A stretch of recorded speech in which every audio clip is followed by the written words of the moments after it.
Assalamu alaikum students. Today we are going to start our biology second year book and the first chapter is homeostasis. So we will get a basic introduction about homeostasis. What are the concepts in homeostasis? तो homeostasis को समझने के लिए पहले हमें उसकी basis भी समझना होगा कि बेसिकली ये है क्या। तो आप इसको आम लैंग्वेज में कह सकते हैं to keep everything in balance, यानी बॉडी के अंदर जो भी चीज़ें हैं हर चीज़ जो है वो एक जो है रेंज में, प्रॉपर रेंज में है, नॉर्मल रेंज में जिसको हम कहते हैं फिक्स्ड है। लाइक पीएच हो सकती है, सॉल्ट्स हो सकते हैं, वाटर कंसंट्रेशन हो सकती है, टेम्परेचर। तो हर चीज़ की एक रिक्वायर्ड फिक्स्ड रेंज है। उससे ऊपर या नीचे जो फ्लक्चुएशंस हैं उसके अकॉर्डिंग बॉडी को खुद को एडजस्ट करना होता है। तो होम्योस्टेसिस जो है वो क्यों रिक्वायर्ड है ऑर्गेनिजम्स के लिए, क्यों इतना ज़रूरी है कि वो अपने इंटरनल एनवायरनमेंट को जो है बैलेंस में रखें। क्योंकि आपको पता है कि अगर किसी भी चीज़ की कमी या ज़्यादती हो तो इससे क्या होता है, ऑर्गेनिज्मिक लेवल पे बहुत सारी जो है प्रॉब्लम्स जो हैं वो होते हैं, डिजीजेज हो सकती हैं, इवन के ऑर्गेनिजम्स दे कैन डाई। तो ऑर्गेनिजम्स जो हैं इस अर्थ पे मिलियन ऑफ ईयर्स से जो है इवॉल्व कर रहे हैं विद चेंजिंग एनवायरनमेंट। जैसे ही हमारी एनवायरनमेंट में कोई चेंजेस आते हैं तो ऑर्गेनिजम्स जो है उन फ्लक्चुएशंस, उन चेंजेस के अकॉर्डिंग जो है अपनी जो एक ये रेंज है इसको जो है मेंटेन करने की कोशिश करते हैं, सो दे कैन सर्वाइव। अगर वो ये सब ना कर सकें तो आपको पता है कि जो है ऐसे ऑर्गेनिजम्स जो हैं वो फ्रॉम दी अर्थ। तो ईच ऑर्गेनिज्म ऑफ स्पीशीज जो है उसकी एक एवोल्यूशनरी हिस्ट्री है, जिसके अकॉर्डिंग उसने क्या किया है, अपना एक स्पेसिफिक सेटअप बना लिया है इंटरनल एनवायरनमेंट का, कि उसने उस सेटअप के अकॉर्डिंग ही जो है अपनी एनवायरनमेंट को मेंटेन रखना है। अगर तो उसने जो टेम्परेचर की जो है रिक्वायरमेंट 37 है तो उसने अपने टेम्परेचर को 37 पे ही मेंटेन रखना है। डजेंट मैटर कि आस पास जो है उसके एनवायरनमेंट में टेम्परेचर कितना हाई है या टेम्परेचर कितना लो है, उसका असर जो है उसके इंटरनल सिस्टम्स पे जो है बिल्कुल पड़ना नहीं चाहिए। लेकिन ये है कि it can maintain with in narrow range. तो एक नैरो रेंज है कि अगर 0.5 या इतने परसेंट जो है ऊपर नीचे हो जाए तो इट कैन सर्वाइव। लेकिन अगर उससे ज़्यादा जो है ये जो है ऑर्गेनिज्म जो है they can not bear, it's unbearable for them. तो एक हद तक जो है ये टॉलरेंस रेंज होती है इनकी, ये उस टॉलरेंस रेंज से जो ऊपर है नहीं जा सकते, और अगर चले जाएं तो दे कैन नॉट सर्वाइव। तो इस तरह इनको क्या करना पड़ता है, they have to make adjustments.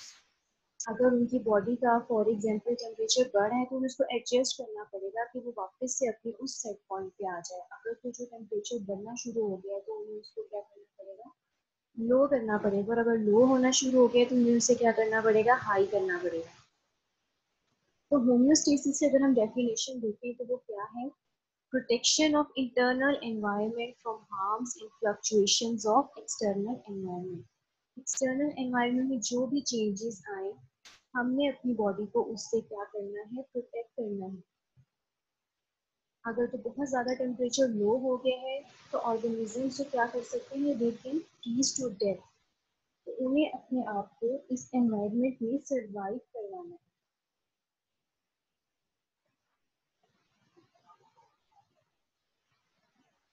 Next है मैकेनिज्म्स ऑफ रेगुलेशन।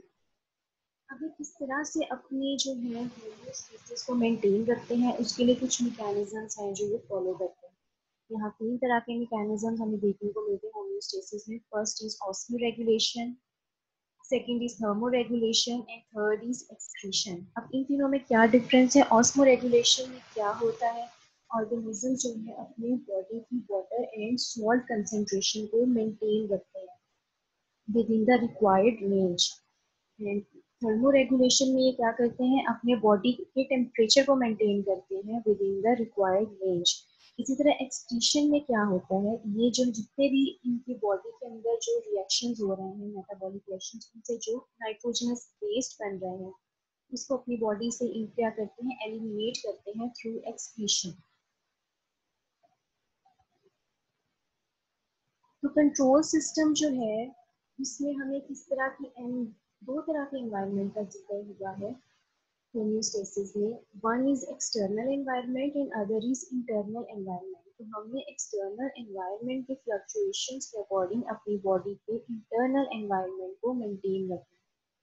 तो ये हम सेलुलर लेवल पे भी हमें नजर आती है और ऑर्गेनिज्मिक लेवल पे भी।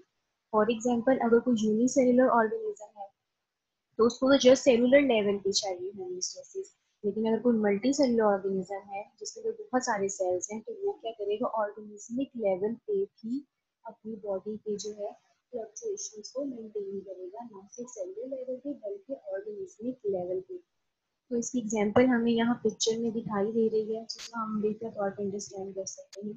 तो एक्सटर्नल, यहाँ पे हमें दो तरह के एनवायरनमेंट्स देखने को मिल रही है। पहली अगर हम सेलुलर लेवल पे देखें तो सेलुलर लेवल जो है उसमें एक जो इसकी इंटरनल एनवायरनमेंट है उसे हम कहते हैं इंट्रा सेलुलर एनवायरनमेंट। और इस सेल से बाहर जो भी एनवायरनमेंट है, वेदर वो कोई एक्सटर्नल मीडिया हो सकता है in case of unicellular organisms, और अगर मल्टी सेलुलर ऑर्गेनिजम्स हैं तो इसमें कोई टिश्यू फ्लूइड भी हो सकता है, एक्स्ट्रा सेलुलर फ्लूइड हो सकता है, कोई मटीरियल हो सकता है। तो इसके अकॉर्डिंग जो है अगर इस बाहर वाले एनवायरनमेंट में कोई चेंजेस आती है तो सेल ने अपनी उसके अकॉर्डिंग इंट्रा सेलुलर एनवायरनमेंट को मेंटेन रखा। इसी तरह अगर हम ऑर्गेनिज्मिक लेवल पे देखें तो ये पूरा जो आपको नज़र आ रहा है ऑर्गेनिज्म, ये है उसकी इंटरनल एनवायरनमेंट। जबकि ये बाहर जो है वो क्या होगी, ऑर्गेनिज्म से सारी एक्सटर्नल एनवायरनमेंट।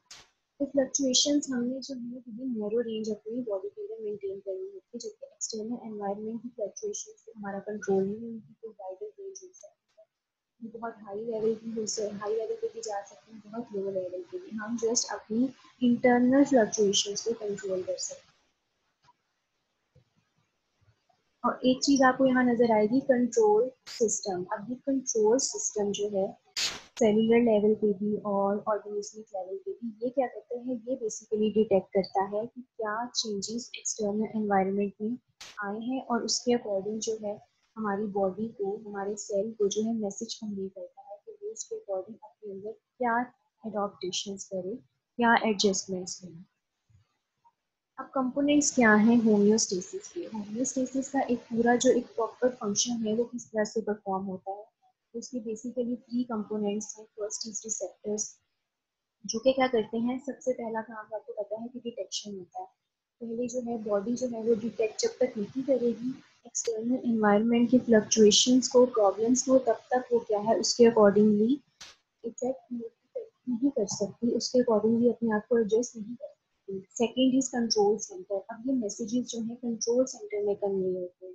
कंट्रोल सेंटर क्या करता है, जैसे हमारे अंदर जो है कंट्रोल सेंटर हमारा ब्रेन है, वो उसके अकॉर्डिंग जो है डिसीजन लेता है कि उसे क्या करना है, ऐसे क्या एडजस्टमेंट्स अपने अंदर करने हैं।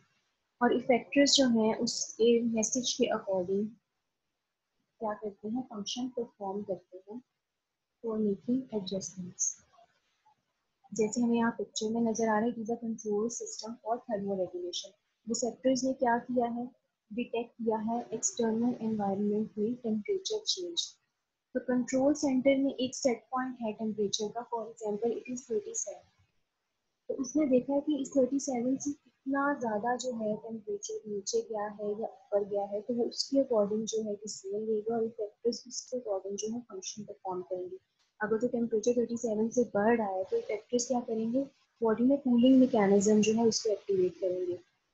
और अगर टेम्परेचर नीचे जा रहा है तो क्या होगा, हीट जनरेटिंग मैकेनिज्म जैसे कि एंडोथर्मिक ऑर्गेनिजम्स में देखने को मिलते हैं, उसके अकॉर्डिंग रिस्पॉन्स करेंगे।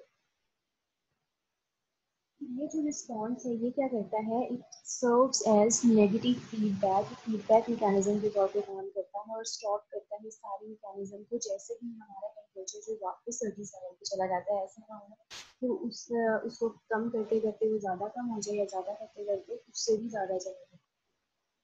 फीडबैक मैकेनिज्म की एक एग्जांपल है।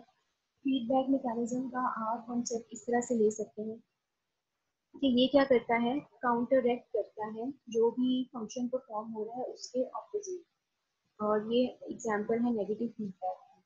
अगर तो इसको काउंटरएक्ट कर रहा है तो ये क्या है, नेगेटिव फीडबैक। तो यहाँ पे हमें नेगेटिव फीडबैक देखने को मिलता है कि स्टिमुलस आया, सेंसर्स ने उसको क्या किया, डिटेक्ट किया, कंट्रोल सेंटर ने उसके अकॉर्डिंग जो है एक फंक्शन जो है परफॉर्म करने के लिए एक मैसेज कन्वे किया और इफेक्टर्स ने वो फंक्शन परफॉर्म किया। फॉर एग्जांपल यहाँ जो है बॉडी टेम्परेचर एक्सीड कर गया 37 से, तो नर्व सेल्स जो थे स्किन के और ब्रेन के, उन्होंने क्या किया, अपनी ब्रेन को मैसेज कन्वे किया और उसने अपने स्वेट ग्लैंड्स जो है उनको एक्टिवेट किया, तो इससे क्या है, बॉडी में कूलिंग इफेक्ट। अब ये जो कूलिंग इफेक्ट होता है, जैसे ही बॉडी टेम्परेचर 37 पे वापस जाता है तो क्या होता है, ये स्टॉप हो जाता है ताकि 37 जो है उससे नीचे टेम्परेचर ना चला जाए, उसी को मेंटेन। तो आज हम अपना टॉपिक यही एंड करते हैं। कल हम जो है ऑस्मो रेगुलेशन को पढ़ेंगे। हम होपफुली आपको समझ आई होगी। अगर आपके कोई क्वेश्चन है तो नीचे कमेंट सेक्शन में पोस्ट करें।